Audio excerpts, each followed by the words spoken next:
Hello friends, स्वागत है एक बार फिर से आपका मेरे यूट्यूब चैनल स्टडी जीके पर।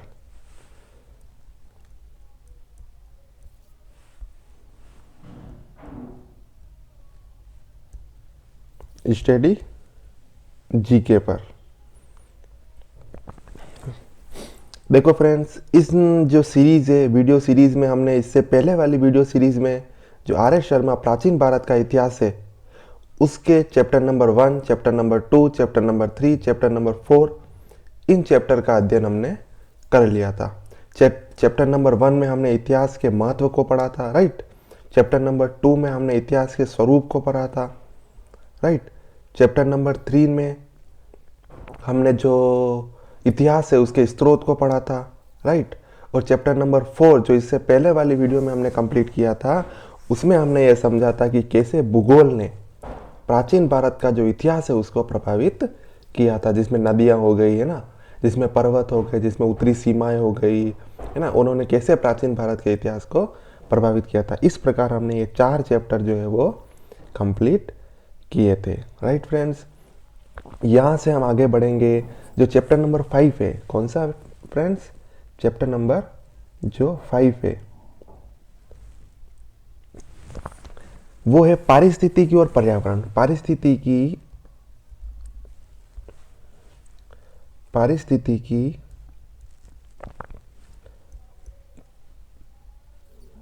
पारिस्थितिकी एवं पर्यावरण। पारिस्थितिकी एवं पर्यावरण। अब देखो फ्रेंड्स, पारिस्थितिकी एवं पर्यावरण जब हम भूगोल में पढ़ते हैं तब हम पर्यावरण की डेफिनेशन पढ़ते हैं। पर्यावरण की डेफिनेशन क्या होती है? वह चीज, वह यानी निर्जीव और सजीव वस्तुएं जो हमारे चारों तरफ मौजूद है ना फ्रेंड्स। वो सजीव और वो निर्जीव वस्तुएं जो हमारे चारों तरफ मौजूद है उसे अपन कहते हैं पर्यावरण कहते हैं, है ना। तो पर्यावरण में निर्जीव चीज़ें भी आती है और सजीव चीज़ें भी आती है ना। जैसे मानव, पशु ये भी आते हैं, जो भवन बने हुए हैं ना, जो पेड़ पौधे हैं वो भी इसमें आते हैं पर्यावरण में।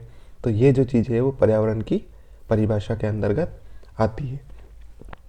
और पारिस्थितिकी भी वही होती है जो किसी जो पर्टिकुलर एक क्षेत्र होता है उस क्षेत्र में कैसी जलवायु है ना, कैसी उसके जो पर्यावरण है वो जो चीज़ है वो पारिस्थितिकी के अंतर्गत आती है, राइट फ्रेंड्स। तो इस अध्याय में हम इसके बारे में पारिस्थितिकी और पर्यावरण के बारे में अध्ययन करेंगे कि कैसे पारिस्थितिकी और पर्यावरण को कैसे प्राचीन भारत के इतिहास से जोड़ा जाता है, राइट। समकालीन समय में कई देशों में विस्फोटक जनसंख्या वृद्धि के साथ बढ़ते हुए औद्योगिकीकरण के चलते पौधों, जानवरों, पानी के स्रोतों, मिट्टी और धातुओं जैसे प्राकृतिक संसाधनों को बचाने की समस्या पर पूरी दुनिया चिंतित है। मतलब आज भी आप सभी को पता होगा कि सारी जो दुनिया है, जो सारी जो देश है वो एकजुट होकर किस चीज़ का प्रयास कर रहे हैं? जो जनसंख्या वृद्धि के कारण, जो विस्फोट के कारण, जनसंख्या विस्फोट के कारण जो पृथ्वी पर जो प्राकृतिक संसाधन है, जो पानी के स्रोत है, जो जानवर हैं, है ना, जो पेड़ पौधे हैं, जो पशु हैं, उनको जो हानि हुई है इस जनसंख्या वृद्धि के कारण, उस हानि को बचाने के लिए जो पूरी दुनिया में जो सारे देश है वो क्या कर रहे हैं? आज भी प्रयास कर रहे हैं और पहले भी प्रयास किया जा रहा है। यानी जनसंख्या वृद्धि जब जब से हुई है तब से इस चीज पृथ्वी को बचाने का प्रयास जो है वो मानव द्वारा किया जा रहा है। यानी जो प्राकृतिक संसाधन है, मिट्टी हो गई, धातु हो गई, है ना, पानी के स्रोत हो गए, जैसे इन स्रोतों को, इन धातुओं को, मिट्टी को इन बढ़ती हुई जनसंख्या वृद्धि ने खराब किया है, कैसे उनको बचाया जाए, इसका प्रयास जो है वो धीरे धीरे आने वाले समय में किया जा रहा है और आज भी किया जा रहा है। प्राकृतिक वातावरण और जनसंख्या के बीच अंतर संबंध एक महत्वपूर्ण मुद्दा माना जाता है। मतलब ये कह रहे हैं कि प्राकृतिक संसाधन यानी प्राकृतिक वातावरण यानी प्रकृति में जितने भी संसाधन हैं और जो ये प्रकृति में जो वातावरण है, वातावरण मतलब जो ये गैसें हैं ना, जो ये ऑक्सीजन गैस है, जो वातावरण का तात्पर्य है कि अपने जो चारों तरफ जो मौजूद है जो वायुमंडल में वो वाली चीज़ें, और जो प्रकृति में जितनी भी चीज़ें मौजूद है, पेड़ पौधे, जानवर, है ना, ये जो जल स्रोत हो गए, ये जो सारी चीज़ें हैं, वो किसी न किसी तरह से जो जनसंख्या है यहाँ की, कौन क्या चीज़, यहाँ की जो जनसंख्या है उससे किसी न किसी रूप में क्या है, वो अंतर संबंध है। मतलब ये कहना चाहते हैं कि जो पृथ्वी पर रहने वाली जनसंख्या है और जो प्राकृतिक जो संसाधन है, ये संसाधन और जो जनसंख्या है वो आपस में क्या है, एक दूसरे से इंटरलिंक्ड है। क्या है, एक दूसरे से इंटरलिंक्ड है। तो इसी चीज को हम आगे पढ़ेंगे कि कैसे जो प्राकृतिक संसाधन है, कैसे जो पर्यावरण है, कैसे जो पारिस्थितिकी है, वो प्राचीन भारत के इतिहास को और प्राचीन भारत के इतिहास के लोगों को प्रभावित करती है, और कैसे जो है वो जनसंख्या जो है, बढ़ती हुई जनसंख्या इन प्राकृतिक संसाधनों को प्रभावित करती है। मतलब एक दूसरे को कैसे दोनों चीज़ें जो है वो प्रभावित करती है, वो इस अध्याय में हम आगे पढ़ेंगे। इसकी व्याख्या पारिस्थितिकी और पर्यावरण की समस्या के रूप में होती है। मतलब ये कहना चाहते हैं कि जो प्राकृतिक वातावरण और जनसंख्या है, वो बीच में दोनों क्या है, एक दूसरे से संबंध है, और दोनों ही एक दूसरे को प्रभावित कर रहा है। यानी पर्यावरण भी जनसंख्या को प्रभावित कर रहा है और जनसंख्या भी पर्यावरण और पारिस्थितिकी को प्रभावित कर रही है। तो इसी चीज़ को हम आगे जो है वो पढ़ेंगे। राइट, किस संदर्भ में पढ़ेंगे, प्राचीन भारत के इतिहास के संदर्भ में पढ़ेंगे। राइट, अब इसमें एक बिंदु आता है पारिस्थितिकी। पारिस्थितिकी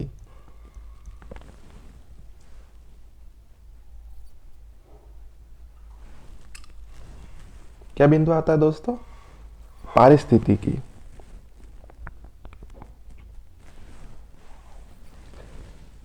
पारिस्थितिकी पारिस्थितिकी पारिस्थितिकी मतलब अभी मैंने बताया था,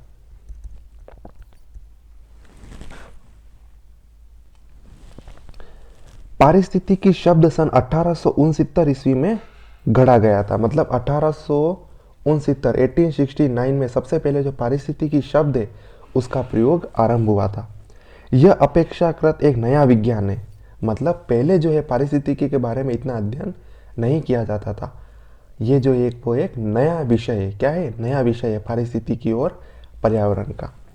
हाल के समय तक इसे जीव विज्ञान की एक शाखा के रूप में माना जाता था, लेकिन अब इसे एक स्वतंत्र विषय के रूप में माना जाता है। मतलब ये जो पारिस्थितिकी है, जो पारिस्थितिकी विज्ञान है, उसको पहले जो है वो जीव विज्ञान के अंदर, किसके अंदर, जीव विज्ञान के अंदर शामिल किया जाता था। लेकिन आज जो है इसे एक अलग विज्ञान के रूप में पढ़ा जाने लगा है। क्यों पढ़ा जाने लगा है, क्योंकि जो पारिस्थितिकी होती है उसका महत्व धीरे धीरे लोगों को समझ में आने लगा है। जो पर्यावरण होता है उसका महत्व लोगों को समझ में आने लगा है कि कैसे पर्यावरण और पारिस्थितिकी जो है वो मानव जनसंख्या को और मानव के जो व्यवहार है उसको प्रभावित करते हैं। और ये जो पर्यावरण है और पारिस्थितिकी है वो कैसे मनुष्य के लिए महत्वपूर्ण है और कैसे इनको बचाया जाना चाहिए। इसकी महत्वपूर्णता को देखते हुए जो पारिस्थितिकी का विज्ञान है उसको जीव विज्ञान से अलग कर दिया गया और इसकी अलग से जो है वो अध्ययन किया जाता है। हालांकि यह जीव विज्ञान के साथ निकटता से जुड़ा हुआ है। यह विषय मनुष्यों, पौधों और जानवरों जैसे विभिन्न जीवों के बीच संबंध को दर्शाता है। मतलब ये जो पारिस्थितिकी है वो किसको दर्शाता है, जो पृथ्वी पर रहने वाले मनुष्य हैं, है ना, जो पृथ्वी पर पाए जाने वाले पेड़ पौधे हैं, है ना, जो पृथ्वी पर पाए जाने वाले पशु हैं, जानवर हैं, है ना, ये सब आपस में कैसे जो है संबंधित हैं। इन संबंधों को, यानी इन सब के जो बीच में संबंध है, कैसे वो आपस में संबंधित है, इन सब का जो अध्ययन है वो पारिस्थितिकी के अंतर्गत किया जाता है। जैसे कि अगर मनुष्य की संख्या, यानी अगर जनसंख्या जो है वो ज़्यादा बढ़ जाएगी तो क्या होगा, पेड़ पौधों का हास्य होगा, जो पशु है उनकी कमी आएगी। राइट, अगर एक ही प्रकार के पशुओं की संख्या बढ़ जाएगी तो क्या होगा, जो दूसरे पशु है वो धीरे धीरे नष्ट हो जाएंगे, है ना। तो कैसे जो ये तीनों है आपस में संबंध है तथा कैसे जो आपस में एक दूसरे पर डिपेंडेंट है, इस चीज का जो अध्ययन है हम वो किसमें करते हैं, पारिस्थितिकी में करते हैं, जो एक किसकी शाखा है, जीव विज्ञान की शाखा है, और जिस पर आज जो है वो अलग विषय के रूप में अध्ययन किया जाता है। मनुष्यों के उद्भव के साथ जो इंसान की पहली ज़रूरत बनी वह थी भोजन, आश्रय और परिवहन। यानी जैसे जैसे पहले मनुष्य जो है वो कैसे रहते थे, जंगलों में रहते थे। फिर जैसे जैसे मनुष्यों का विकास हुआ, यानी जैसे जैसे मनुष्यों के जो शरीर की आकृति है, मनुष्य की जो बुद्धि है उसका विकास हुआ, वैसे वैसे उनको तीन चीज़ों की, एक तो भोजन की और एक आश्रय की और एक परिवहन, ये तीन चीज़ों की उन्हें क्या हुई, आवश्यकता महसूस हुई, है ना। प्राचीन काल में मनुष्य जंगली उपज और पशु पक्षियों के शिकार पर जीवित थे, जबकि इस औद्योगिक युग में पौधों और जानवरों के साथ मनुष्यों के संबंध में काफी बदलाव आया है और अब कई जीवों को मानवीय प्रयासों द्वारा संरक्षित किया जा रहा है। मतलब प्राचीन काल में जो मानव था वो किससे जीवित रहता था, शिकार के द्वारा जीवित रहता था, राइट। जंगलों में विचरण करता था, है ना। परिवहन के लिए वो क्या यूज़ करता था, केवल पैदल चलता था, है ना, दौड़ता था। लेकिन धीरे धीरे जैसे जैसे विकास होता गया, मनुष्यों ने जैसे जैसे विकास किया, वैसे वैसे उनके लिए जो ये साधन है वो क्या होने लगे, आसान होने लगे। और मनुष्य और जो वहाँ के पशु पक्षी हैं और जो जानवर है, उनके बीच में जो संबंध है और भी ज़्यादा मजबूत होने लगे। इसीलिए तो हम आज देखते हैं कि कैसे मनुष्यों को ये ज्ञात होने लगा है कि जो जंगलों में रहने वाले पशु हैं वो कितने महत्वपूर्ण हैं, राइट। पहले तो लोग शिकार कर दिया करते थे, है ना। जैसे कि आज अपन बात करते हैं, जैसे चीता को अपने भारत में ट्रांसलोकेट किया जा रहा है ना। कैसे जो गिर जो राष्ट्रीय उद्यान है उसमें शेरों का संरक्षण किया जा रहा है ना। कैसे बाघों का संरक्षण किया जा रहा है, कैसे हाथियों का संरक्षण किया जा रहा है ना। कैसे साइबेरियाई सारंस का संरक्षण किया जा रहा है ना।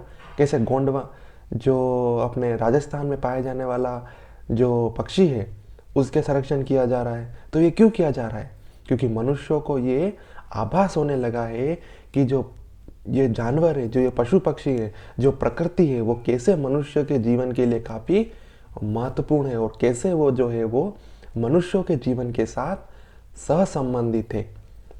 तो इसी चीज़ का अध्ययन जो है हम इस पॉइंट में करते हैं, राइट। तो इसमें क्या बताया गया है कि कैसे जो मनुष्य, प्रकृति और पशु पक्षी आपस में संबंधित है, इस चीज को इस अध्याय, इस जो बिंदु है उसमें बताया गया है। दूसरा जो बिंदु है वो है पर्यावरण और मानव विकास। क्या है पर्यावरण? पर्यावरण मैंने अभी आपको बताया, जो मनुष्य के चारों तरफ मौजूद है, चाहे वो जैविक हो या अजैविक हो, वो है पर्यावरण। और मानव विकास, और मानव विकास। अब देखो इस अध्याय, इस पॉइंट में कवि यानी जो लेखक है वो क्या बताना चाहेंगे कि कैसे जो पर्यावरण है उसने मानव के विकास को प्रभावित किया। कैसे जो पर्यावरण है उसने मानव के विकास को प्रभावित किया, है ना। अब देखो, अगर किसी क्षेत्र में जो पर्यावरण अच्छा होगा, मतलब पर्यावरण अच्छा होने का तात्पर्य क्या है, वहाँ पर अगर प्राकृतिक स्रोत जो है वो अच्छी मात्रा में मौजूद होंगे तो वहाँ के मानव का विकास क्या होगा, ज़्यादा होगा। जैसे कि अगर बात करें अफ्रीका की, अफ्रीका में बहुत सारे जो सहारा रेगिस्तान है, वहाँ पर क्या है, प्राकृतिक स्रोत इतने अच्छे नहीं है, इसलिए वहाँ पर मानव विकास क्या है, धीमा है। जबकि अगर भारत की बात करें, राइट, अगर यूएसए अमेरिका की बात करें तो वहाँ पर प्राकृतिक जो स्रोत है वो क्या है, अच्छी मात्रा में मौजूद है ना। तो इन्हीं प्राकृतिक स्रोतों से, इसी पर्यावरण से जो मानव विकास है वो कैसे जुड़ा हुआ है वो हम इस अध्याय में पढ़ेंगे, राइट फ्रेंड्स। पर्यावरण का मतलब है प्रकृति और मानव दोनों द्वारा निर्मित परिवेश। अभी बताया था मैंने, पर्यावरण का मतलब क्या होता है, प्रकृति और मानव द्वारा जो निर्मित परिवेश होता है। ये जो ये परिवेश है जिसमें प्रकृति और मानव द्वारा जो निर्मित किया गया है वो है पर्यावरण, राइट। प्रकृति तो क्या हो गई, निर्जीव, और मानव क्या हो गए, सजीव। तो अभी मैंने बताया कि सजीव और निर्जीव द्वारा जो भी चीज़ें अपने चारों ओर मौजूद है वो क्या है, पर्यावरण है। प्राकृतिक तत्वों में मिट्टी, वायु और पानी शामिल होते हैं। अभी बताया था वही, पर्यावरण किससे बना है, एक तो बना है प्रकृति से, राइट, और एक बना है मानव से, यानी इन से बना है मानव। और ये चीज़ क्या हो गई, अजैव, और ये क्या हो गई, जैव, जैविक स्रोत है ना। ये हो गई जैव और ये हो गई अजैव, राइट। तो ये क्या कह रहा है कि प्राकृतिक तत्वों में, यानी इन तत्वों में क्या चीज़ शामिल है, मिट्टी, वायु और पानी शामिल है। ये तीनों तत्व पशु, मनुष्य और पेड़ पौधों का जीवन का आधार है। अब ये जो प्रकृति में जो तत्व मौजूद है, कौन से? मिट्टी, वायु और पानी। वो जो पर्यावरण में मानव पाए जाते हैं, जो पर्यावरण में पशु पक्षी पाए जाते हैं और जो पेड़ पौधे पाए जाते हैं, उनके लिए ये क्या है? तीनों ही तत्व जो है वो उनके जीवन के लिए आधार है। मतलब अगर प्रकृति के ये तीनों तत्व वायु, मिट्टी और पानी नहीं होता तो मानव, पशु और पेड़ पौधों का जीवन जो है वो संभव नहीं होता। मानव निर्मित वातावरण में भोजन, आवास और परिवहन से जुड़ी विभिन्न प्रकार की संरचनाएं आती है। यानी मानव निर्मित पर्यावरण, यानी जो मानव द्वारा निर्मित पर्यावरण है, मानव द्वारा निर्मित वातावरण और पर्यावरण में क्या होगा? जैसे सड़कें हो गई है ना, जैसे पुल हो गए, बांध हो गए, है ना, ये जो सब चीज़ें क्या है? मानव द्वारा निर्मित पर्यावरण है। ये हम जब भूगोल में, जब हम 6 की एनसीईआरटी पढ़ेंगे, भूगोल की 6 की एनसीईआरटी, उसमें अच्छे से बताया गया है कि पर्यावरण के कितने घटक है। एक तो मानव निर्मित घटक आएगा, है ना, एक मानव स्वयं घटक होगा, एक निर्जीव घटक होगा, है ना। तो जो मानव निर्मित घटक होंगे पर्यावरण के, उन्हीं में ये बात की जा रही है कि मानव निर्मित घटक कौन से हैं? सड़कें हैं, पुल है, बांध है, ये सब क्या है? मानव निर्मित घटक है ना, जिनका निर्माण मानव ने किया है। क्यों किया है? अपनी सुविधाओं के लिए, है ना, अपने जो जीवन है उसको आसान बनाने के लिए मानव द्वारा निर्मित ये घटक है पर्यावरण के। राइट फ्रेंड, जब हम 6 की एनसीईआरटी पढ़ेंगे भूगोल की, उसमें अच्छे से पढ़ेंगे कि पर्यावरण के कितने घटक होते हैं, है ना, तो उसमें आपको और अच्छे से समझ में आएगा। यहाँ पर तो हम इस संदर्भ में पढ़ रहे हैं कि कैसे पर्यावरण और मानव विकास जो आपस में संबंधित था। पर्यावरण की परिकल्पना में ग्रामीण, शहरी, सामाजिक, आर्थिक, सांस्कृतिक और राजनीतिक स्थितियां शामिल है। मतलब जो पर्यावरण है उसमें क्या क्या चीज़ें आती है? ग्रामीण क्षेत्र, शहरी क्षेत्र, सामाजिक यानी समाज, और आर्थिक मतलब जो अर्थव्यवस्था से रिलेटेड, इकोनॉमी से रिलेटेड जो चीज़ें वो, सांस्कृतिक मतलब कल्चरल, राजनीतिक मतलब पॉलिटिकल जो स्थितियाँ हैं वो पर्यावरण में शामिल है। कौन कौन सी चीज़ें शामिल है पर्यावरण में? ग्रामीण, शहरी, सामाजिक, आर्थिक, सांस्कृतिक और राजनीतिक स्थितियाँ जो है वो पर्यावरण के अंतर्गत सम्मिलित हैं, है ना। मनुष्यों के द्वारा निर्मित इन संरचनाओं और प्रयत्नों से पर्यावरण पर सीधा असर पड़ता है। मतलब जो मानव निर्मित घटक है पर्यावरण के, जैसे बांध हो गया, सड़कें हो गई, है ना, जैसे पुल हो गए, जो बड़ी बड़ी बिल्डिंग हो गई, है ना, ये जो सारी चीज़ें जो परिवहन के साधन हो गए, इन साधनों का निर्माण जब मानव ने किया तो इसका जो असर है वो किस पर पड़ा? सीधा का सीधा पर्यावरण पर पड़ा। वो नेगेटिव इफेक्ट भी पड़ सकता है, वो पॉजिटिव इफेक्ट भी पड़ सकता है। जैसे मानव द्वारा जब बांध बनाए गए बड़े बड़े, तो उन्होंने क्या किया? जंगलों को साफ किया, जंगलों को काटा, तो इससे पर्यावरण पर प्रभाव पड़ा, नेगेटिव प्रभाव पड़ा, है ना। जब मानव ने जब बड़े बड़े सड़कें का निर्माण किया, है ना, जब बड़ी बड़ी बिल्डिंगों का निर्माण किया, तब कैसे न कैसे जो है वो उसने पर्यावरण को क्या किया? सीधा जो है वो प्रभावित किया। किसने? मानव ने। तो वही बात यहाँ पर बताई जा रही है। लेकिन पर्यावरणविद नियतिवाद के बारे में ऐसा सोचना गलत होगा कि प्राकृतिक परिवेश को इन मानवीय प्रयासों ने बहुत ज़्यादा प्रभावित किया। देखो, जब हम पर्यावरण की अध्ययन के लिए जो पर्यावरणीय है, जो यानी पर्यावरण का जो अध्ययन करते हैं, उनमें एक जो धारणा आती है नियतिवाद। कौन सी आती है? नियतिवाद। देखो मैं आपको इसको बताता हूँ। जब हम अर्थव्यवस्था की जो एनसीईआरटी पढ़ेंगे तो उसमें 3 अवधारणाएं आएगी। एक जो पर्यावरणविद है, जो पर्यावरण का अध्ययन करते हैं, वो कहते हैं निश्चयवाद। एक कौन सी बात यानी वाद है? निश्चयवाद। देखो मैं बताता हूँ, यानी बहुत सारे अलग अलग विचारधाराओं के जो पर्यावरणविद है, जो पर्यावरण का अध्ययन करते हैं, उसमें एक है निश्चयवाद।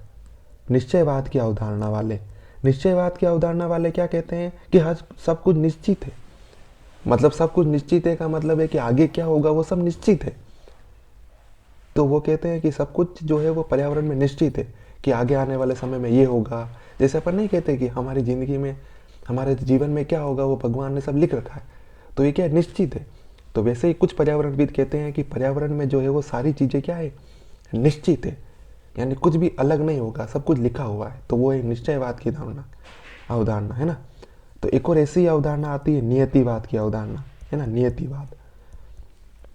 तो नियतिवाद की अवधारणा वाले क्या कहते हैं नियतिवाद की अवधारणा वाले कहते हैं कि पर्यावरण जो प्राकृतिक परिवेश है को इन मानवीय प्रयासों ने बहुत ज़्यादा प्रभावित नहीं किया है। मतलब नियतिवाद की अवधारणा वाले कहते हैं कि जो मानव द्वारा जो किए गए ये जो निर्माण है, जो बांध है और जो बिल्डिंगें हैं, उन्होंने जो है इस पर्यावरण को ज़्यादा प्रभावित नहीं किया है। ये नियतिवाद की अवधारणा वाले कहते हैं। एक निश्चयवाद की अवधारणा, एक नियतिवाद की अवधारणा है ना। एक और ऐसी अवधारणा है जो कहते हैं कि सब कुछ, एक तो कहते हैं कि सब कुछ मानव ने पृथ्वी को प्रभावित किया है। एक अवधारणा कहती है कि प्रकृति ने मानव के व्यवहार को डिसाइड किया है ना। यानी एक अवधारणा कहती है कि मानव ने प्रकृति को प्रभावित किया। मतलब मानव ने प्रकृति को प्रभावित कैसे किया है कि मानव ने प्रकृति में वो चीजें चेंज की जो मानव चाहता था। तो एक जो विचारधारा है वो है, एक ये है। और एक विचारधारा कहते हैं कि मानव ने पृथ्वी को प्रभावित नहीं किया है, प्रकृति ने जैसा चाहा वैसा मानव को बनाया। तो ये एक दूसरी अवधारणा है जो अर्थव्यवस्था पढ़ेंगे एनसीईआरटी, उसमें हम पढ़ेंगे। एक निश्चयवाद की अवधारणा होती है ना, एक होती है प्रकृतिवाद की अवधारणा है ना। एक कौन सी होती है? प्रकृतिवाद की अवधारणा। प्रकृतिवाद की अवधारणा मतलब जो प्रकृति में वो सब कुछ फिक्स है, उस प्रकृति ने मानव को प्रभावित किया है, मानव जीवन को प्रभावित किया है। जबकि एक कहती है कि जो मानव है उसने अपनी ताकत से, अपने जो ज्ञान से, उस ज्ञान से उसने प्रकृति में बहुत सारे क्या किए, चेंज कर दिए। मतलब ये जो है अवधारणा है जो पर्यावरण के बारे में जो पर्यावरणविद थे उन्होंने बताई है।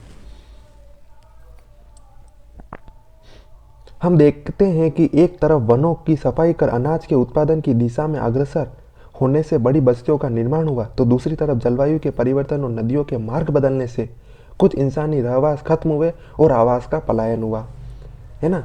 हमने क्या पढ़ा इससे पहले कि कैसे जो है मनुष्यों ने, जो प्राचीन समय में मनुष्यों हैं, उन्होंने जंगलों को साफ किया। उन जंगलों पर उन्होंने कृषि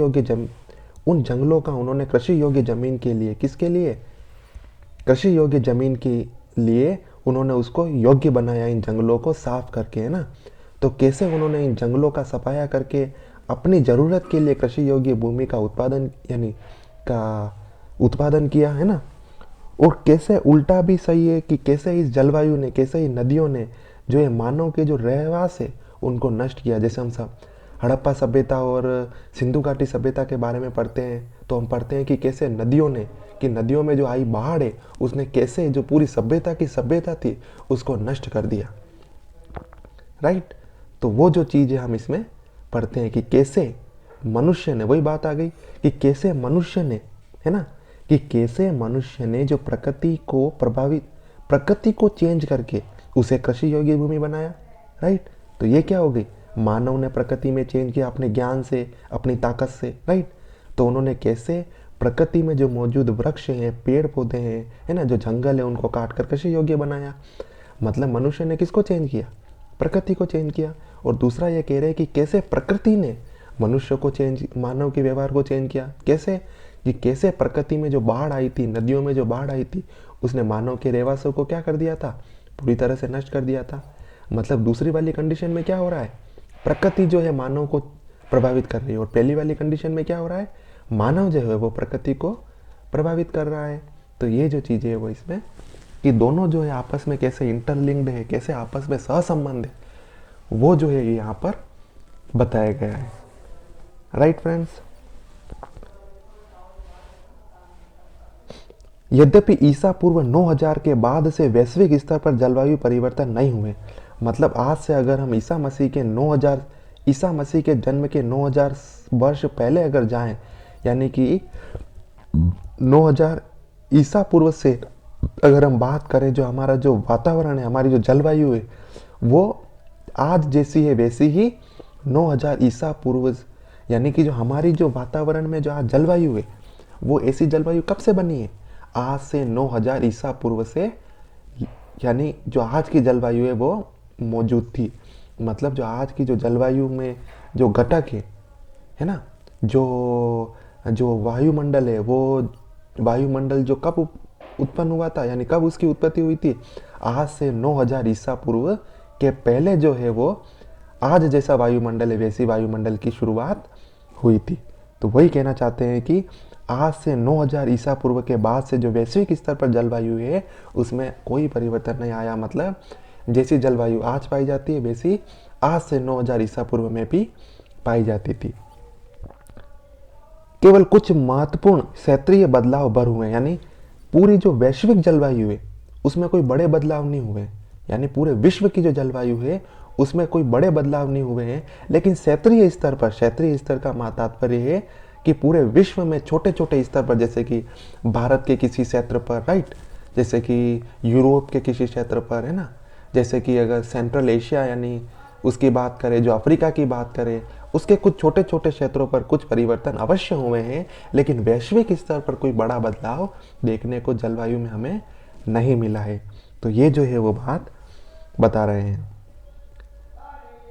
राइट फ्रेंड्स, राइट फ्रेंड्स। तो आगे क्या कह रहे हैं कि इस प्रकार प्राचीन जलवायु से जुड़े कई विद्वानों का मानना है कि ईसा पूर्व तीसरे और दूसरे सहस्त्राब्दी में शुष्कता मतलब सूखा और हिमीकरण मतलब बर्फ का जो काल था का तापमान मध्य एशिया में बहुत ज़्यादा था। मतलब ये कह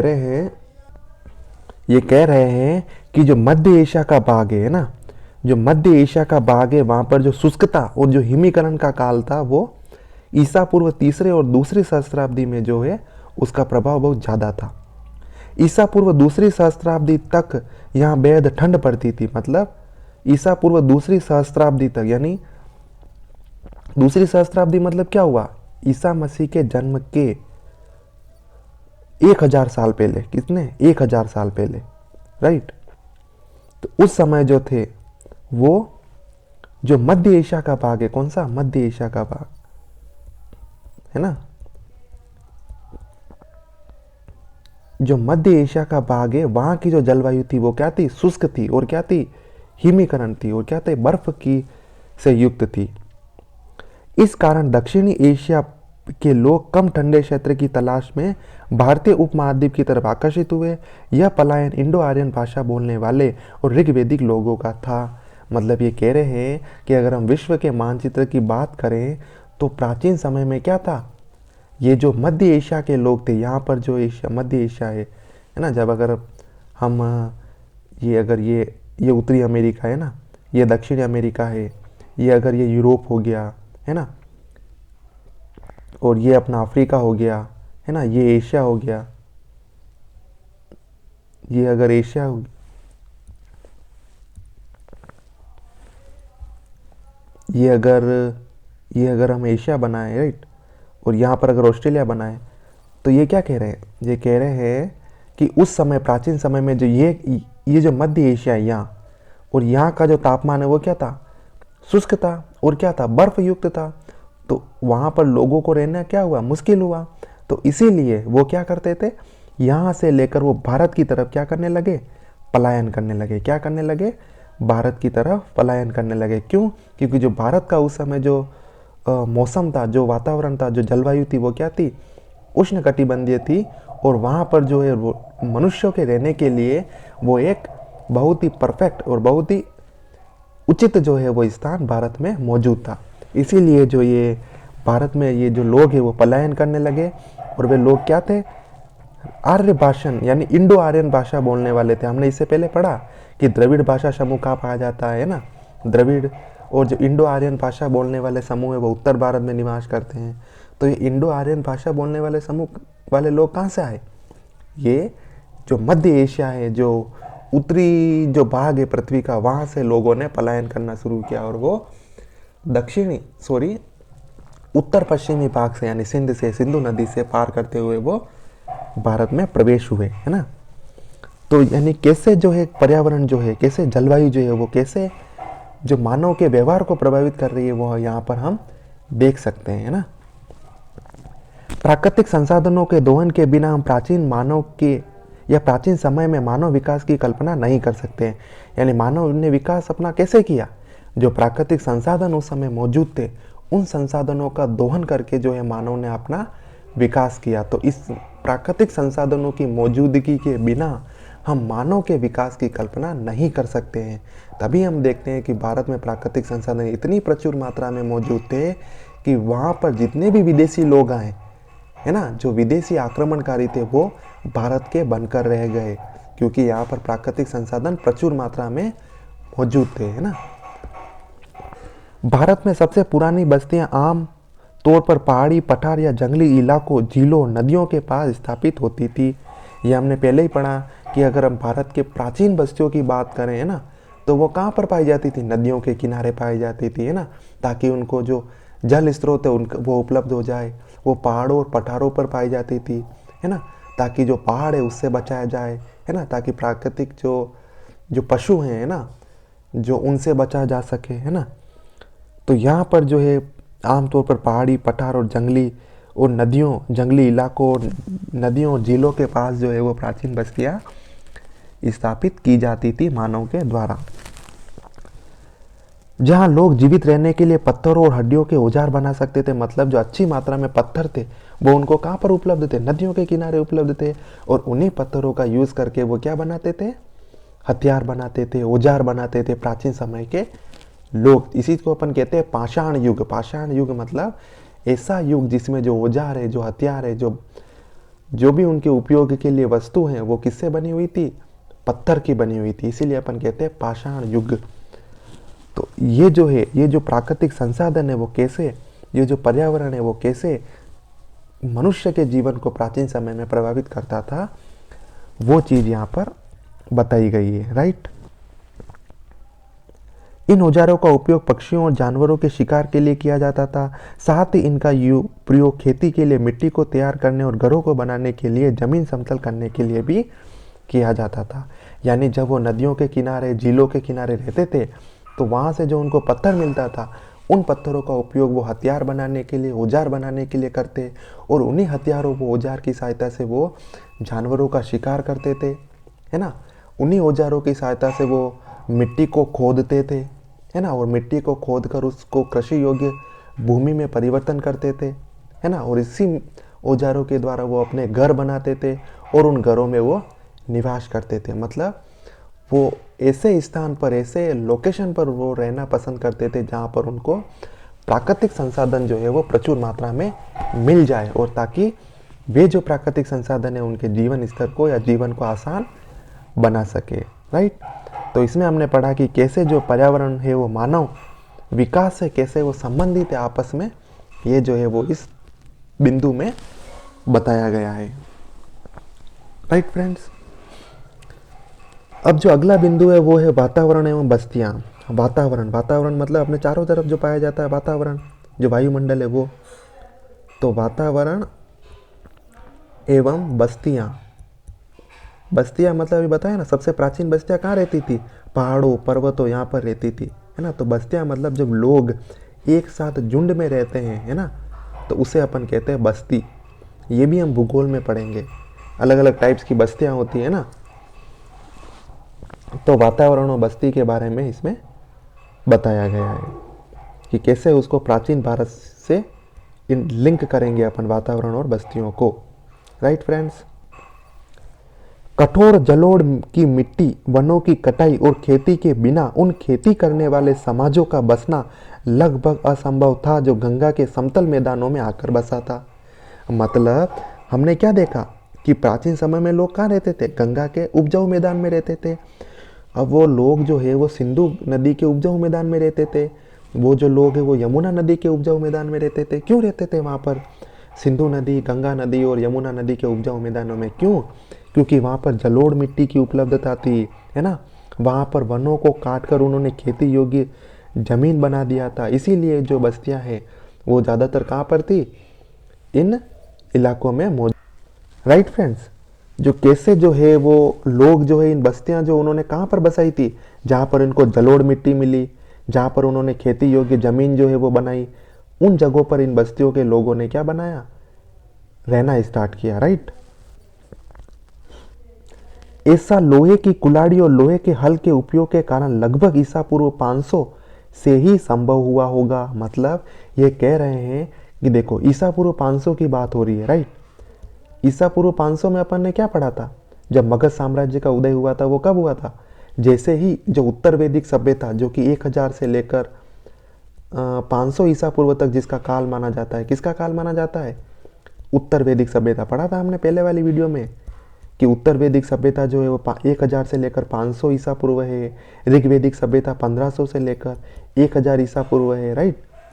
तो जब ये उत्तर वैदिक सभ्यता समाप्त हुई यानी कि 500 ईसा पूर्व के बाद, तब 500 ईसा पूर्व के बाद हमने क्या पढ़ा था? मगध साम्राज्य पढ़ा था, या फिर आगे पढ़ेंगे, मैंने थोड़ा बहुत बताया था। तो ये जो मगध साम्राज्य है वो इतना फला फूला क्यों हुआ? क्योंकि वहाँ पर लोहे के जो लोह युग का जो मगध साम्राज्य है उसको क्या कहा जाता है? लोह युग कहा जाता है। लोह युग का तात्पर्य है उस समय लोहा जो है वो मौजूद था, और उन लोहे से उन साम्राज्य के लोगों ने क्या बनाए? कुल्हाड़ियाँ बनाई और लोहे के हल बनाए। क्या बनाए? कुल्हाड़ियाँ बनाई और लोहे के हल बनाए। इन कुल्हाड़ी के द्वारा वो क्या करते थे? जो जमीन होती थी उसे खोदते थे। क्या करते थे? उसे खोदते थे, राइट। और इसी कुल्हाड़ी के द्वारा वो क्या करते थे? जो पेड़ होते थे, जो वृक्ष होते थे, उनको वो क्या करते थे? काटते थे। जो जंगल में वृक्ष होते थे उनको इन कुल्हाड़ियों की सहायता से काटते थे और उसको कृषि योग्य जमीन में बदलने का प्रयास करते थे, राइट। और हल क्या करते थे? जो हल होते थे वो भी अब किसके बनने लगे? लोहे के बनने लगे हल। पहले तो किसके बनते थे हड़प्पा सभ्यता में? और इसमें लोहे हल जो थे वो किसके बनते थे? लकड़ी के हल बनते थे। और लकड़ी के हल जो होते हैं वो इतने ताकतवर नहीं होते थे कि वो कठोर जमीन को क्या कर सके? खोद सके। लेकिन बाद में हल किससे बनने लग गए? लोहे के बनने लगे। किससे बनने लग गए? लोहे के बनने लगे। और इन लोहे के हलों की सहायता से जो गंगा का जो मैदानी इलाका था उनको खोदना क्या हो गया? आसान हो गया। और इन कुल्हाड़ियों की सहायता से, इन लोहे की कुल्हाड़ी की सहायता से इन पेड़ पौधों को काटना और ज़मीन को खोदना है जो आसान हो गया। इसी कारण जो है वो ये जो मगध साम्राज्य के लोग हैं वो इन गंगा की वादियों में बसे थे, राइट, और इतने विकसित हुए थे। इसके लिए देश के विभिन्न हिस्सों में लोहे की खानों की खोज की गई और इसे निकालने की तकनीक और लोहे के उपकरणों के निर्माण कौशल को विकसित किया गया। अब ये जो लोहा है वो भारत के अलग अलग भागों में मौजूद था, और इन लोहे को निकालने के लिए लोगों ने कैसे खदानों की खुदाई की जाए, कैसे खदानों से लोहा निकाला जाए, कैसे जो निकला हुआ लोहा है उसको पिघलाया जाए, और कैसे पिघले हुए लोहे को अपने जो आवश्यकता के औजार है, अपने जो आवश्यकता की चीज़ें हैं उसमें ढालने के लिए कैसे तकनीक जो है वो विकसित की जाए। वैसे ये जो तकनीक है उन लोगों ने सीखी और उस लोहे का उपयोग उन्होंने अपनी ज़रूरत के लिए किया। तो इन तकनीक के बिना जो है वो लोहे का उपयोग वो नहीं कर सकते थे। इसीलिए यहाँ पर बताया है कि कैसे जो है उन लोगों ने इस तकनीक को सीखा और उस लोहे को अपने उपयोग के लिए यूज़ किया, राइट।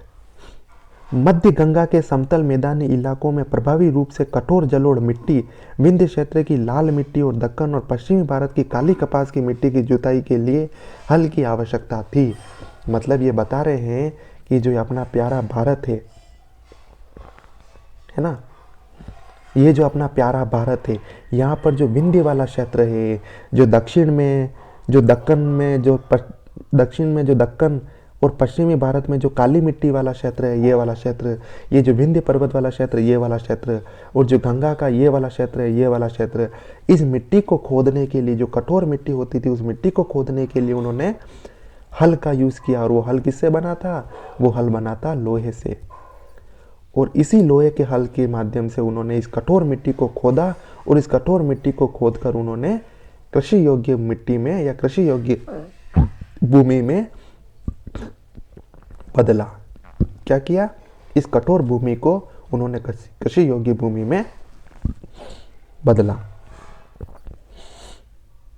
आज प्राकृतिक पर्यावरण की सुरक्षा पर जोर दिया जा रहा है। हालांकि वनों की कटाई के बावजूद 16वीं से 17वीं शताब्दी तक दोआब में जंगल बचे हुए थे जहां जंगली जानवरों का शिकार किया जाता था। मतलब ये कहना चाहते हैं कि उस समय क्या था, लोगों ने वनों को काटा और उसको कृषि योग्य भूमि में बदला। इतनी कृषि जंगलों को काटने और उसे कृषि योग्य भूमि में बदलने के बावजूद भी बहुत सारे जंगल जो थे उस समय मौजूद थे। जैसे अपन आज क्या बात करते हैं कि जंगलों को बचाने की बात करते हैं, जो प्राकृतिक संसाधनों से बचाने की बात करते हैं, जबकि इससे पहले कटाव तो प्राचीन समय में हुआ था। प्राचीन समय में लोगों ने जंगलों को पूरा का पूरा साफ कर दिया था उसे कृषि योग्य भूमि में बनाने के लिए। सोचो आज जो हम उत्तर भारत में, जो उत्तर प्रदेश, जो बिहार है ना, वहाँ पर जो गंगा का उपजाऊ मैदान देखते हैं आज जो मौजूद है, वो जैसा आज मौजूद है वैसा प्राचीन समय में नहीं था। वहाँ पर घने जंगल थे। सोचो इतने बड़े जंगलों को लोगों ने सफाया कर दिया, फिर भी उस समय इतने जंगल मौजूद थे, इतने सफाया करने के बावजूद भी इतने जंगल बचे हुए थे कि वहाँ पर जंगली जानवर रहते थे और उन जंगली जानवरों का वो लोग क्या करते थे, शिकार करते थे, राइट। तो यहाँ पर यह बताया गया है कि पहले इतने जंगलों को साफ किया गया था, फिर भी प्रचुर मात्रा में जंगल मौजूद थे, लेकिन आज जो है वो जंगलों को साफ कर दिया गया है उससे भी ज़्यादा, और आज इतने जंगल मौजूद नहीं है। पहले हम ये भी पढ़ते हैं कि जब वो जो है वो कर्तन और वो वाली खेती करते थे, मतलब एक जगह पर खेती करके स्थानांतरण करके दूसरी जगह पर खेती करने चले जाते थे, तो जंगल जो है वो फिर से विकसित हो जाते थे, तो इतना नेगेटिव इफेक्ट नहीं पड़ता था, है ना। शस्य और कर्तन वाली जो खेती है वो करते थे वो, तो इससे कृषि पर इतना इफेक्ट नहीं पड़ता था।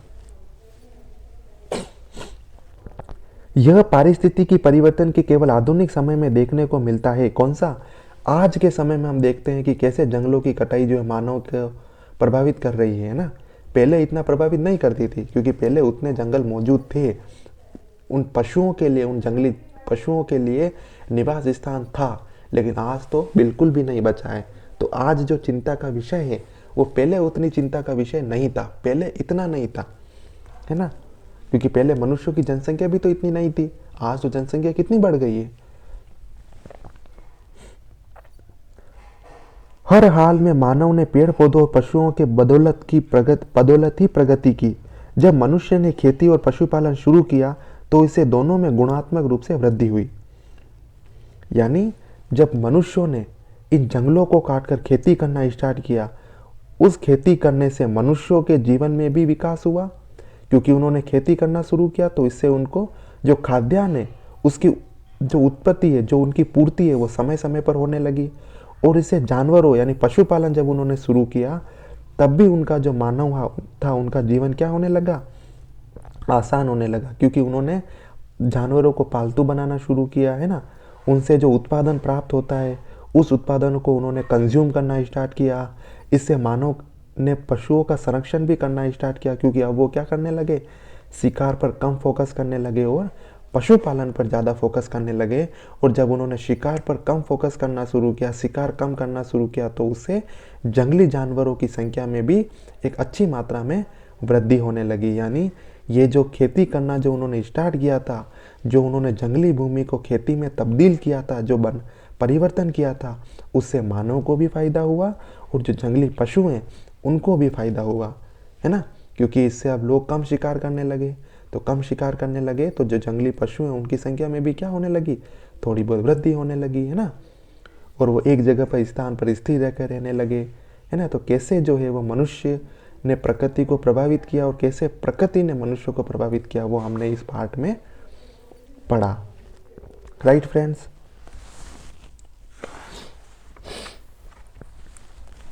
अब आगे बढ़ते हैं।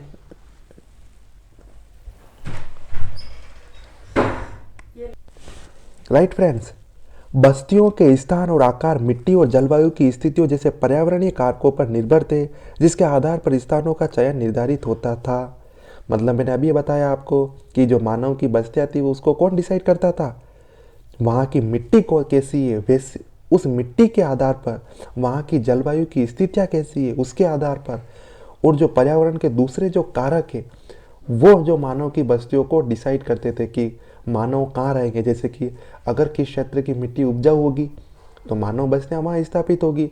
जैसे नदियों के आसपास वाला इलाका, वो क्या था, वहाँ की मिट्टी क्या थी, उपजाऊ थी, इसीलिए तो मानव बस्तियाँ ज़्यादातर सिंधु नदी के आसपास बसी थी, गंगा नदी के आसपास बसी थी। क्यों बसी थी वहाँ पर, क्योंकि वहाँ की जो मिट्टी थी वो क्या थी, उनके रहने के लिए जो अनुकूल थी, कृषि के लिए अनुकूल थी। और यहाँ की जो जलवायु थी वो क्या थी, उन मानव के रहने के लिए अनुकूल थी, है ना। जैसा कि हमने पहले जस्ट थोड़ी देर पहले पढ़ा कि कैसे जो मध्य एशिया के लोग थे वो भारत की तरफ पलायन हुए। क्यों हुए पलायन? क्योंकि जो मध्य एशिया की जलवायु थी वो क्या थी, उन लोगों के रहने के लिए अनुकूल नहीं थी। क्यों नहीं थी अनुकूल? क्योंकि वो क्या थी, शुष्क थी। और इसके अलावा क्या थी, वो जो जलवायु उन लोगों के लिए क्या थी, हिम थी। यानी वहाँ पर क्या था, हिमीकरण युग था। हिमीकरण का मतलब है कि वहाँ पर जो ज़्यादातर जलवायु थी वो बर्फ के रूप में जमी हुई थी, और वो ज़मीन जो है वो कृषि योग्य और मानव के रहने योग्य के लिए उपयोगी नहीं थी। यानी इसीलिए जो बस्तियाँ हैं वो कहाँ पर बसी, जहाँ पर मिट्टी और जहाँ की जलवायु की जो परिस्थितियाँ थी वो मानव के लिए अनुकूल थी। वहीं पर जो ज़्यादातर बस्तियाँ हैं जो वो मानव द्वारा बसाई गई थी। Right friends.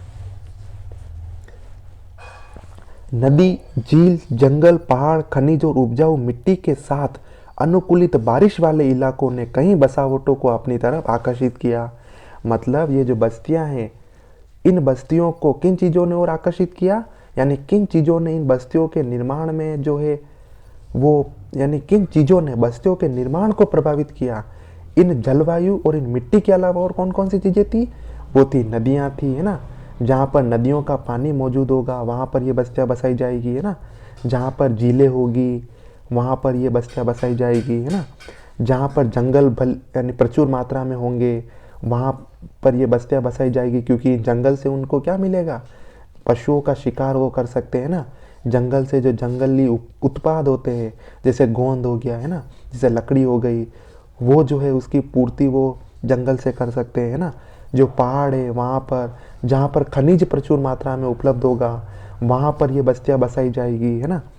जहाँ पर उपजाऊ मिट्टी होगी, जहाँ पर प्रचुर मात्रा में वर्षा होती होगी, बारिश होती होगी, इन सारी चीज़ों ने जो है वो मानव की बस्तियों के रहवास को क्या किया, प्रभावित किया। तो ये बता रहे हैं कि कैसे पर्यावरण जो है मानव के बसाव को प्रभावित करता है। दूसरी ओर शुष्क तथा जल संसाधन रहित रेगिस्तान ने लोगों के बसने को हतोत्साहित किया। मतलब अगर हम भारत में राजस्थान की बात करें तो राजस्थान में क्या होता था, कम बारिश होती थी, और जो ज़मीन थी वो कैसी थी, रेगिस्तानी ज़मीन थी। तो इस कम बारिश और रेगिस्तानी ज़मीन के कारण वहाँ पर लोगों ने बस्तियों का निर्माण क्या किया, कम किया या फिर न के बराबर किया। तो मतलब जो रेगिस्तानी इलाका है, जो शुष्क क्षेत्र है, वो मानव को या मानव की बस्तियों को क्या नहीं करता, आकर्षित नहीं करता है। गंगा के समतल मैदानों के कारण इंसानों के रहने लायक पर्यावरण बना। और जो ये गंगा का मैदानी इलाका था, ये वाला जहाँ से गंगा नदी पास होती है यानी गुजरती है, वो जो मैदानी इलाका था वो मानव की बस्तियों के निर्माण के लिए सबसे उपयुक्त इलाका था। वहाँ पर उपजाऊ मिट्टी भी मौजूद थी, वहाँ पर जंगल भी मौजूद थे, वहाँ की जलवायु भी अच्छी थी, है ना। वहाँ पर वर्षा भी होती थी, और वहाँ पर खनिज संसाधन भी प्रचुर मात्रा में उपलब्ध थे, है ना। वहाँ पर जंगल भी थे। तो इस कारणों से मानव की बस्तियाँ जो है वो इन गंगा के मैदानी इलाकों में स्थापित हुई या फिर मानव के द्वारा बनाई गई। राइट। ईसा पूर्व 500 से पहले, मतलब जब मगध साम्राज्य की स्थापना हुई थी उसके आसपास या उससे पहले, और उसके मगध साम्राज्य की स्थापना के बाद और बाद की अवधि में कई बस्तियां बसाई गई। मतलब ये कहना चाहते हैं कि जो गंगा का मैदानी इलाका है वहाँ पर ईसा पूर्व 500, और ईसा पूर्व 500 मतलब हम आगे पढ़ेंगे जब मगध साम्राज्य की स्थापना कब हुई थी, लगभग 500 ईसा पूर्व के आसपास ही तो हुई थी, जब जो नए नए वंश आए थे, जैसे कि हम आगे पढ़ेंगे जो मगध साम्राज्य की स्थापना हुई थी वो इसी मैदानी इलाकों में, इसी उपजाऊ वाले मैदानों में हुई थी, और यहाँ पर कई सारी बस्तियां जो है वो बसाई गई थी। राइट। कई कस्बों को दोआब और गंगा के मैदानों में बसाया गया। दोआब मतलब क्या होता है, दोआब मतलब होता है जहाँ दो नदियाँ मिलती है उसके आसपास का इलाका। जैसे यहाँ पर एक गंगा नदी आ रही है और यहाँ पर नीचे से क्या आ रही है, यमुना नदी आ रही है। जब ये दोनों नदियाँ मिलेगी तो इस जो आसपास का जो क्षेत्र होगा वो क्या होगा, दोआब होगा। दोआब का मतलब क्या है, जहाँ पर दो नदियाँ मिलती है और उसके आसपास का जो क्षेत्र होता है वो काफ़ी क्या होता है, उपजाऊ होता है। Right friends. तो ये जो दोआब है, जो गंगा यमुना का दोआब है, यहाँ पर अगर हम देखें आगे सोन नदी भी गंगा नदी में मिलती है। राइट।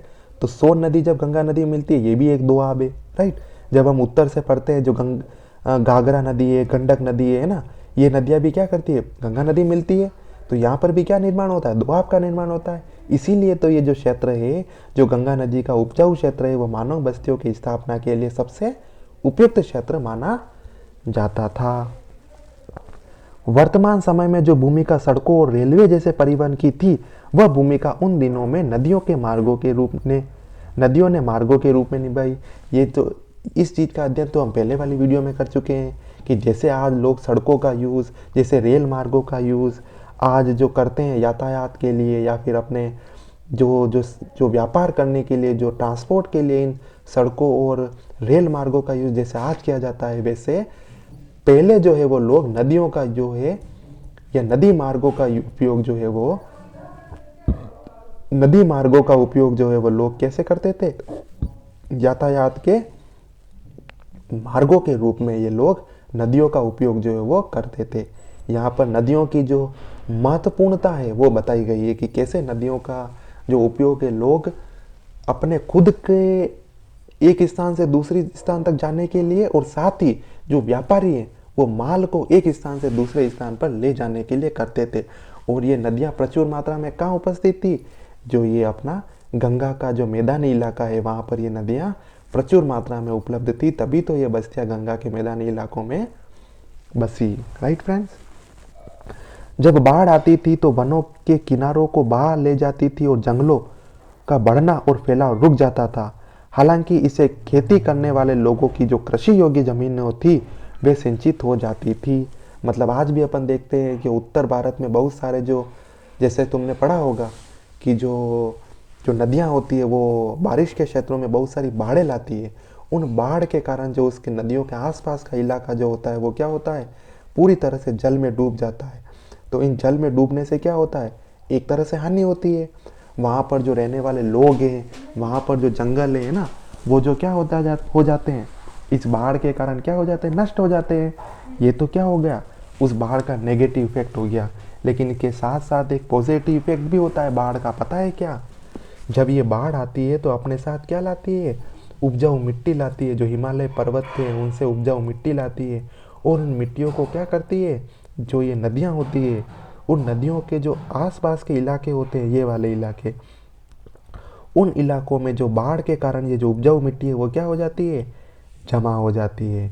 और जब ये बाढ़ का पानी जब नीचे उतरता है, नीचे उतरने का तात्पर्य जब वो बाढ़ खत्म हो जाती है और फिर से पानी जो है नदियों में आ जाता है ना, जब फिर से पानी नदियों में आ जाता है, तब ये जो उपजाऊ जो नदियों के आसपास वाला क्षेत्र है वो पूरी तरह से उपजाऊ हो जाता है, और वो कृषि योग्य इतना उपयुक्त हो जाता है कि यहाँ से फिर ज़्यादा से ज़्यादा फसलों का उत्पादन किया जा सकता है, और ज़्यादा से ज़्यादा जो है उत्पादन प्राप्त किया जा सकता है। तो बाढ़ के जो है पॉजिटिव और साथ साथ में जो नेगेटिव, वो दोनों ही क्या हैं,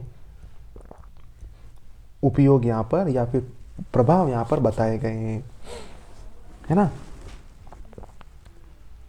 ईसा पूर्व 2500 के आसपास नदियों के प्रवाह के बदलाव से इंसानी बस्तियां भी प्रभावित हुई।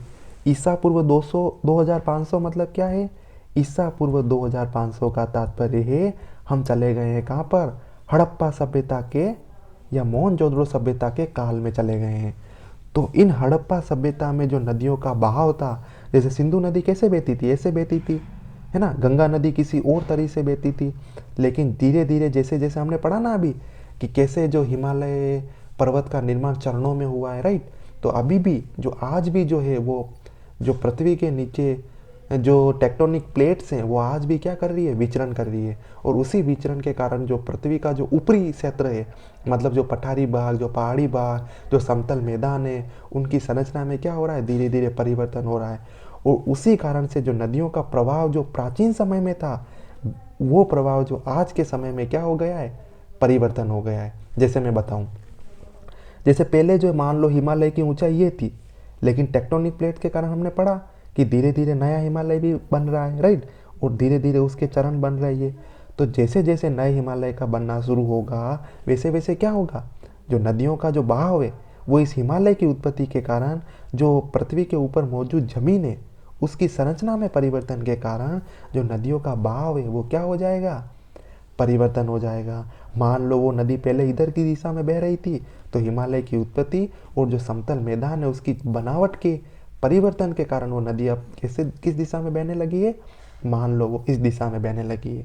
मतलब जो नदियों की दिशा थी, नदियों की धारा जो थी, वो समय के साथ क्या होने लगी है, परिवर्तन होने लगी है। जैसे जैसे पृथ्वी की जो संरचना है वो परिवर्तन होने लगी है, तो जैसे जैसे नदियों की धाराएं परिवर्तन होने लगी है, वैसे वैसे बस्तियों की जो स्थिति है वो भी परिवर्तन होने लगी है। क्योंकि मानव जो क्या करेंगे, नदियों के साथ साथ अपनी बस्तियों को बसाएंगे, राइट।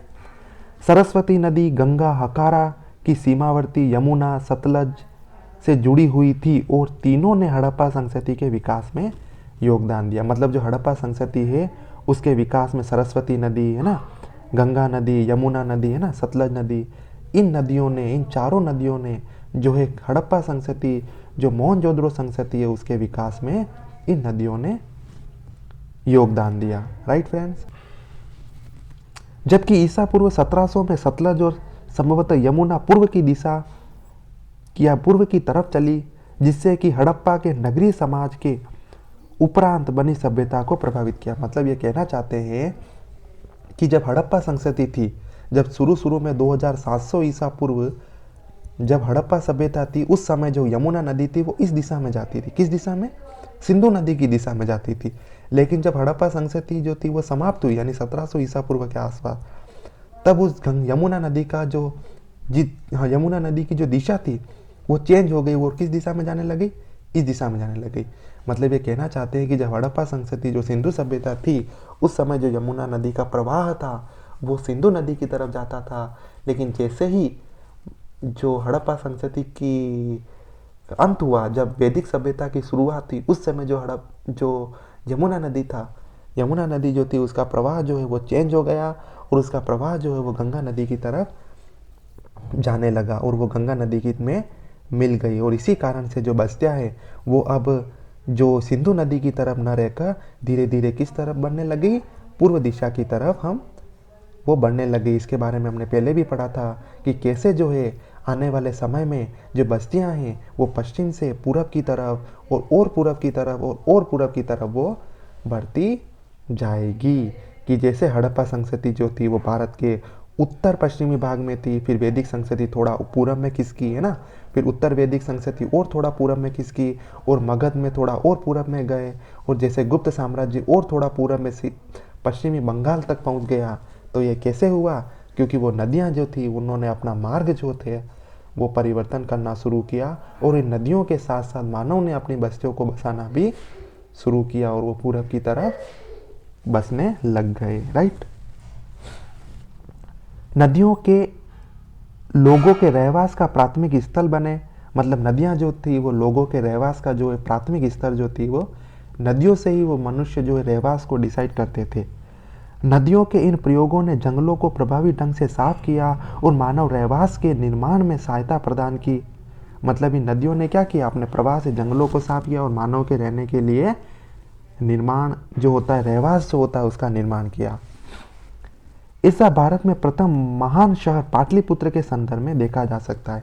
पाटलिपुत्र कहाँ है, पाटलिपुत्र आज बिहार का जो पार्ट है, पटना, आज का जो पटना है बिहार में, उसी को तो हम पाटलिपुत्र कहते थे पहले।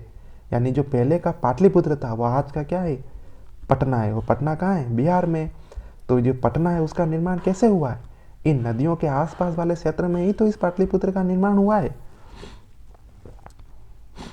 यह गंगा तथा सोन नदी के किनारे स्थित है। देखो अब पटना कहाँ पर स्थित है, ये पटना जो है वो कहाँ पर स्थित है, ये पटना जो है वो कहाँ पर स्थित है, ये गंगा नदी जा रही है और नीचे से सोन नदी मिल रही है। तो इस गंगा नदी और सोन नदी के जो मिलन स्थल है वहीं पर तो ये पाटलिपुत्र बसा हुआ है। और ये पाटलिपुत्र यहाँ पर क्यों बसा हुआ है, क्योंकि ये मानव के रहने के लिए उपयुक्त स्थल है। यहाँ पर उनको जल स्रोत भी मिल जाते हैं, है ना, यहाँ पर उनको उपजाऊ जमीन भी मिल जाती है खेती करने के लिए, यहाँ की जलवायु भी उपयुक्त है। तो इस प्रकार से ये पाटलिपुत्र जो है वो दो गंगा नदी के मुहाने पर, गंगा नदी और दो नदी के मुहाने पर, गंगा नदी और सोन नदी के मुहाने पर स्थित था, राइट फ्रेंड्स। शहर के नजदीक ही उत्तर में गंडक, घाघरा और दक्षिण में पुनपुन नदी भी गंगा में आकर मिल गई। मतलब मैंने अभी बताया गंगा नदी में उत्तर से भी गंडक नदी, घाघरा नदी है ना, पुनपुन नदी जो है वो दक्षिण से वो इस गंगा नदी में मिलती है और वो मानव के रहने के लिए उचित स्थल जो है वो प्रदान करती है।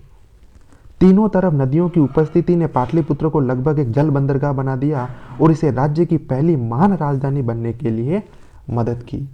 जब हम आगे मगध साम्राज्य के बारे में पढ़ेंगे तब हम देखेंगे कि कैसे मगध के राजाओं ने पाटलिपुत्र को अपनी राजधानी बनाया। क्यों बनाया पाटलिपुत्र को राजधानी?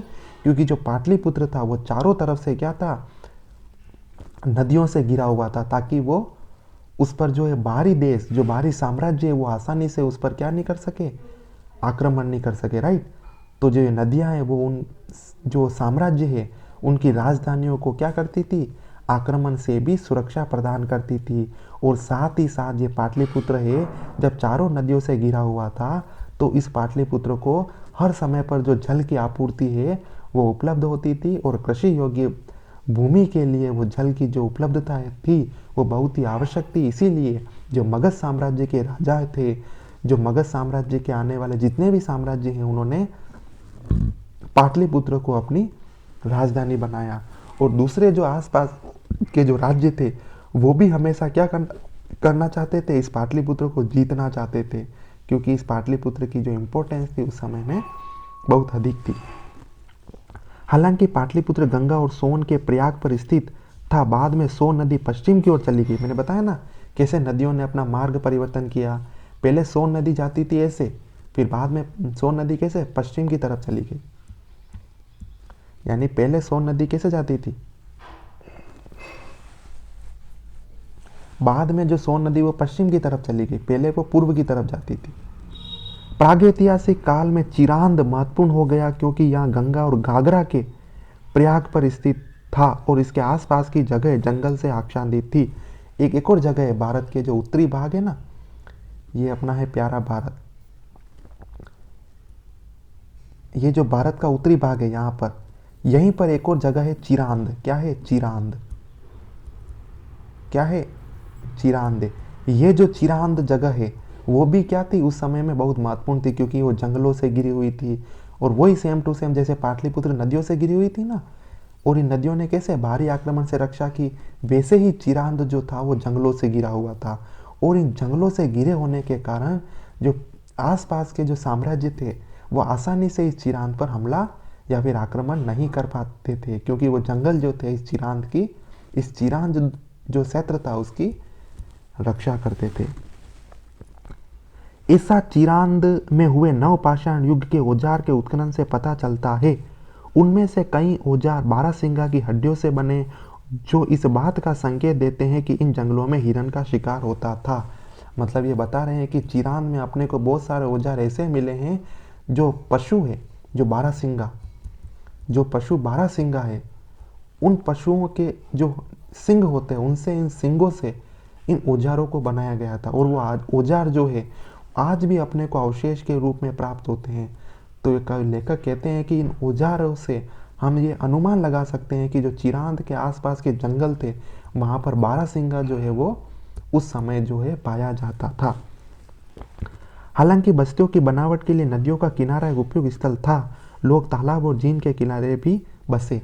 मतलब लोग ज़्यादातर कहाँ पर बसते थे, जो नदियाँ होती थी उनके किनारों पर बसते थे, यहाँ पर। लेकिन इसके साथ ही लोग तालाब जो हो गए, तालाब मतलब ये, और झील मतलब छोटे छोटे झीलें, उनके किनारे भी लोग जो है वो बसना,